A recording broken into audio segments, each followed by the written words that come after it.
So let's start thinking about us. We've talked about social media in general. Let's be a little bit goddamn selfish here, and let's start to think about our goals, our objectives, our business. So just write down, even if it's one, social media goal for your business. What social media's job is. Like, the weird thing is, I have different jobs for different social media platforms. So social media's job is what? So Facebook, we use Facebook because, or the purpose of Facebook is. Write down at least one goal, what you want to achieve from your social media efforts. We've written down some goals, and this is the most important thing. There's absolutely no point using social media unless we're trying to physically achieve the goals that we're writing down. So who would like to share one of the goals that they've written down or verbally thought of there a second ago? So don't all speak at once, because it's very, very difficult to hear you all screaming. But yeah. Engage with customers with great content. Engage with customers with great content. Brilliant, okay. That everyone else wrote that down except for Abby. Promote current availability as well as suggestion list. We'd be suppliers. Yeah. Brilliant. Yeah. Yeah. So current availability. And suggestion list of current shrubs, plants. Cool. To whom? To our customers. Yeah. So who's your customer? Generally garden centres and landscapers. Brilliant. Brilliant. So one thing that you can do, and again, it's different. Again, if we're a supplier rather than a garden centre, which is great, what we may even want to do, some of the cool content that we might create, we may even actually give that cool content to the garden centres that we supply to pass on to their customers. So I know Lidl did this. They use other people's communities to get their message out there. So rather than giving €200 shopping voucher on their page, they go to the likes of My Kids Time, which is a massive community for Ireland for people that have young kids, and they say, here's a €200 voucher for your Facebook page. And they use that. I know I worked with Coca-Cola and River Rock and those guys, and again, what they do is they create cool content, and they're not too worried about their own Facebook page, but they're very much trying to move over to SuperValu and actually give them the cool content for their page where their communities are hanging out. So they distribute a lot of their content to third-party places and even advise third-party places how they can actually be better on social media to promote themselves. So I like the plan there, and also like the fact that it's promoting the stuff that's available now properly.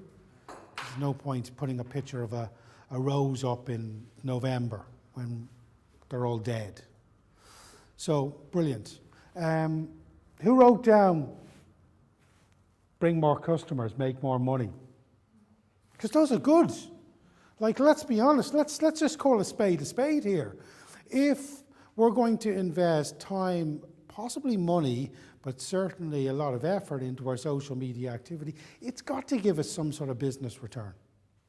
So even if it's awareness and engagement through great content, that has to lead to footfall and sales. And ultimately, what I'm really inviting us to do today is to just get a bit bloody selfish. So what we may even want to do with our social media efforts is we may want to even, say, offer a discount to our Facebook community if we're building everything on Facebook. So you get 5% off if you like and have engaged with our Facebook page. So the reality is you can start to track the 5%, how many people are coming from social media that's hitting the till. If you have an offer on social media, make it a different offer from the offer that's in your garden centre. So again, the cash tills can measure how many people bought the product at $14.99 versus the other special offer, which was $15.25. And now I can start to see whether it's working, because it is effort. So as specific as we can get, the better.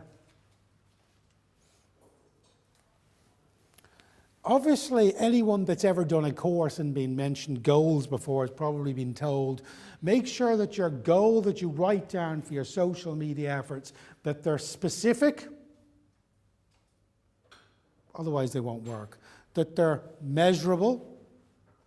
So again, if it's awareness and engagement through good content, what are the metrics that we're going to use to measure this, to know whether it's successful or not? That it's attainable. Again, we can often set ourselves up for a fall by over-egging it. So, possibly set yourself goals that you're going to hit rather than goals that you're never going to hit, otherwise you'll probably give up.